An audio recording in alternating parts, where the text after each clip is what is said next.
Omuli n'ekibuuzo ky'ombuuzizza nti nze ne manager wange twakola ki? Twalema okukola ki? Okutegeeragana mu kusooka. Naye just nsooka understanding kuba mu kusooka yali busy nnyo. So yalina byakwasaganya. Kitegeera agenda kwesimbawo biki. So yalina ebyo byakyamaliza n'angamba mmanyi sooka onindemu nsooke malize byenkola ki? Byenkolako then after tujja kulaba kye tunaakola. So mba ndi awo Eric n'angamba actually he called me was like yo njagala kulaba.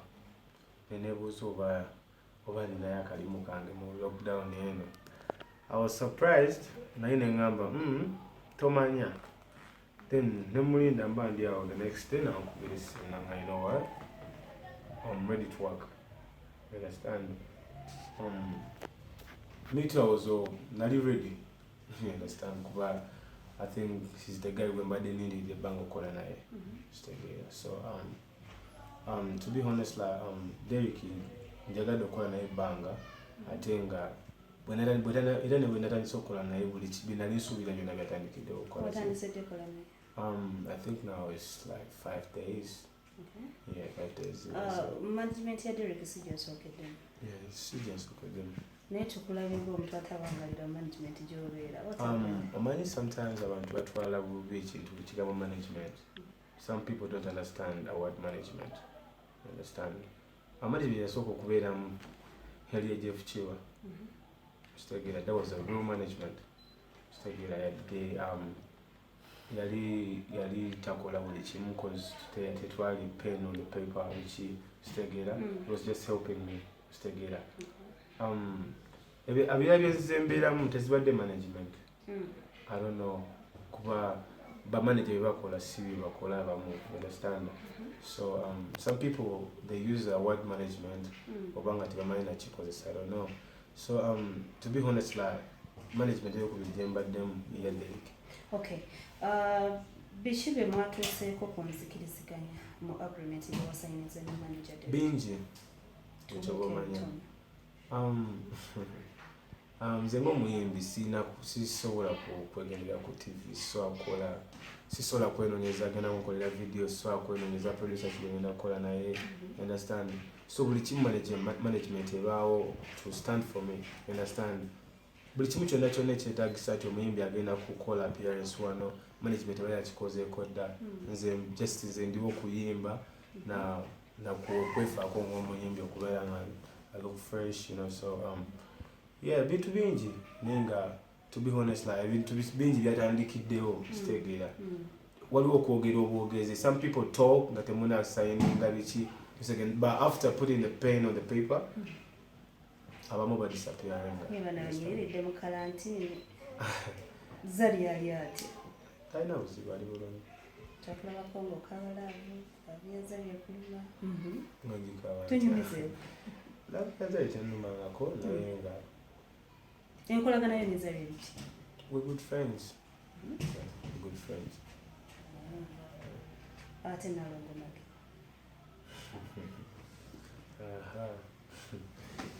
Ekyo siirabye kyogerako ekyo naye. Osooka okumbuuza ebirala nga si ekyo. Ekyaliwo ng'okyali mu TNS bagamba bavaayo kyankalanyizza. Ekituufu ekyaliwo. Nze kyemmanyi siina muntu gwe nanyiiza, siina muntu gwe navuma, siina muntu gwe nabba. Ate nze kyemmanyi mu TNS tewali nnako obuzibu n'omu. Bw'oba gye buli ayono naye nze siina buzibu How?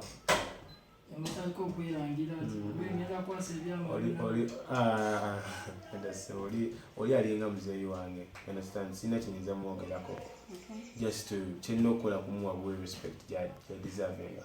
Ekisooka musajja mukulu alina ekitiibwa kye kitegeera. Ate yampisa bubi. Understand? So siina kyamaanyi kyamwogerako. Okay. Grenade. Bafanzi bo basuubire ki ku mulundi guno? Bafanzi bange basuubire organized grenade. Bwe mbadde organized, this time is something else. Kuba okutandika ku management yange eri organized, but serious. Ate they believe in good work. So they by expecting a good music, good looking of Grenade official buli kimu kigenda beera organized ne music wanyuma of course music biri ku music byonna so yeah ebiseera ebisinga management bwebezze nga kusayininzi nga manager Derek wazza wabeerawo producer bwakwasa nagamba ono yagenda okukoleranga okusingira ddala. To be honest, like, I don't believe in that. I think the manager can believe in that movie. I don't know. I have a producer my own. Going cause na ibanga lyonna producer Ronnie. Nkoze na ibanga lyonna kuva ku nkologa bichi, so he's been there for me all this time. So I think musajja gwenyezo okuba nti abeerawo anytime. Never mind waka olaba zene studio nakubuza oli mu vibe tukozeewo like he's my personal guy. Mbera naye every time. Ani akuwandikira ku I use nkozesa abantu abali different naye nanga also right now music naye nga omuntu yenna we baba bazene vibe enungi of course I also okunkolera. Tova wadadi Andrew gafuka makago adada Andrew mukwano gwange era nawe ogayinza okugamba maka gange kuba is my friend. Mwembi kigugumba okukola naye collab wano mu Uganda oba nebweru wa Uganda? At the moment I live in Uganda. I'm not gonna lie. Mabega kawo twasembayo okulaba nga oli ne pato ranking nga ze wano Uganda. Yeah, and nakugamba mulina akayimba. Yeah, nina projects nyingi is outside. Let's take it now projects nga mukaga as you ready. Different artists. Understand? Yeah. Kyogamba wano ewaffe wakati. At the moment sinabira. Batulina abaana wano abakuba. Abaana bangi bengenda okukola nabo naye nkugambye at the moment siri mu vibe yakola na Uganda yenna at the moment. Nenga ate manager wange yabadde twali tugenda kyogerako maaso awo osanga singa mu nsanzu ba oba enkya singa muzze enkya nali bagambye kuba manager tugenda binyumyako. Ensonga ya pato ranking gidduse. Asigidduse era nayo project muna abantu boogera kisobola tosabagana kwogera naye essaawa zino si kyekyo era singa tewaliwo nkolaganira tisandifunye ekifaananyi bagee buli omu yafuna ekifaananyi naye. To be honest, music yabaddewo era music namukola naye sibadde ready kuba sibaddewo na ssente zikola ki sibadde na management eyinza ku standing na management ya musajja kugamba let's show the video kibiki sibaddewo na busobozi naye essaawa zino mwebuli era wakumugenda mumulaba yenna so that obitusuubira okuddamu mu meeting. Va ku pato ranking ayinza n'okuba munene ku bayimbi benkoze nabo ba music gwengenda okutaku n'abayimbi abamu besinayogera ayinza n'okuba pato ranking talina nakyali kubbo so tomukuliriza nnyo ati twalaba bifaananyi nebitambula awo nebifuuka ensonga ebifaananyi guwa binkwano binkulu so music omanyize munange njagala nnyo okukola ekintu kyange nga kiri organize kuba nze abantu benkompitinga nabo njagala nange njagala kunonako beati nga musuuza. Understand? So njagala nnyo ebintu biri organized. That's why sometimes ondaba nga sirudde na management oba n'abantu bemba nkoze nabo so because of the kulw'ebintu byabwe ekirooto kyange ndaba tekirina wekikola ki. So if right now I think I'm ready to go era mulinde bulinzi bwakawo simanyi nnyo okwogera nnyo naye uchoba mmanya wakayeka yagenda okwogera. Bayimbi banno mu management ya Idi Kenzo bavanira kompuje bagamba bayimbi mungammwe mwandivudde ne mposinga ku page yammwe ne malaba abakola campaign y'okuza Idi Kenzo ekyo kyogerako ki? Idi Kenzo omusajja omu ku bemmanya bali abasajja bageze nnyo era buli kyaba we don't need to do all that, you understand? Oyo musajja wa maani. Manager we beta yavayo n'agamba bayimbi ate simwanvudde ne mpostinga mugamba ne bakola campaign y'okumuzza wane oba kumusondera mezi mbadde kubanga we mwali badde nga mukuba omulanga government ate si yalivuddeyo n'ekikolako Kenzo agenda kudda era mukimanya agenda kudda naye nze ekyo nali sikiwulirangako kuba siraba nnyo TV nali sikiwulirangako naye saabiraba simanyi wabyaliwa naye nga saabiraba sijja kulimba mezi sirimba naye nze njogera ne Kenzo buli lunaku sikiwulirangako ng'akyogeddeko understand naye nga onasere ogera naye yaŋŋambye ajja bwekyebumanya at the moment ngenda kutaayo ka video Zarina. So napemanya wakaita Zarina. Nenda kuta video I think next week yao. Zarina no mkwano gwe. Njogera kayimba sogera kuye. Talking about the song. Nenda kuta video next week. Siri sure manager naye. Yeah, nenga music ye wali tumukola. Wala ne sounds no musanze ku studio. Yeah, so music ye tuli mukola music mungi. Era after COVID-19 manager ya manager singa. Olone. Enyimba zo ozifunyemu ngambo Omuyimbi.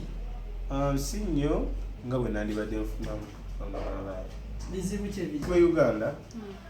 Music wa Uganda, we don't get paid nga bwe tulina okusasula. Understand? Omuyimbi wa Uganda ina leader show. You understand? Nekale ffe abagezaako okunoonyereza ffe abamu tugezaako okwenyigiriza mu bintu ebimu osegeera ono tulenga sure nti internet olako kyetuwaayo kitegeera kuba tetwetuulako ffe abamu. Understand? Naye ate waliwo abayimbi abamu nga asobola okuba hit ezisukka ne musanvu nenalaba nolanga era talinako takisakola ki nagwa nosanga talina kyali nga alina mukyala alima. Understand? Nga tisi America kuba ATM oluyimba lumu bwe tutaddamu kubonaabona obulamu bwe bwonna naye lwakoloze waffe goloza ki ekisaanidde okukolebwa okubanga mufuna mu nnyimba zammwe? Ekyo sikyandibadde kibuuzo kyange kuba mpulira waliyo abatukuulira simanya sibamanyi mbawulira naye sima kye batuyamba naye nga ndowooza beetaaga okubuuzibwa ebyo ebibuuzo. Music wo wa registering.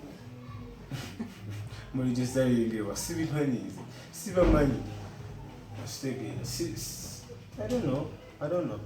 Waliyo platforms endala omuntu gwayinza otundira ennyimba ze Yeah, ogezazaako zinoonyako? Nzikozesa era sijja kugamba mbu sifuna music wange nfuna makoze ki nekyefuna musikanandibadde nfuna ng'ovudde ku YouTube. Others ate gw'oli muyimbi whatever video notera ku YouTube yo noofuna kati ffe waliwo platforms endala eza audios ezituwaayo nga iTunes biki understand? Yeah. That's all.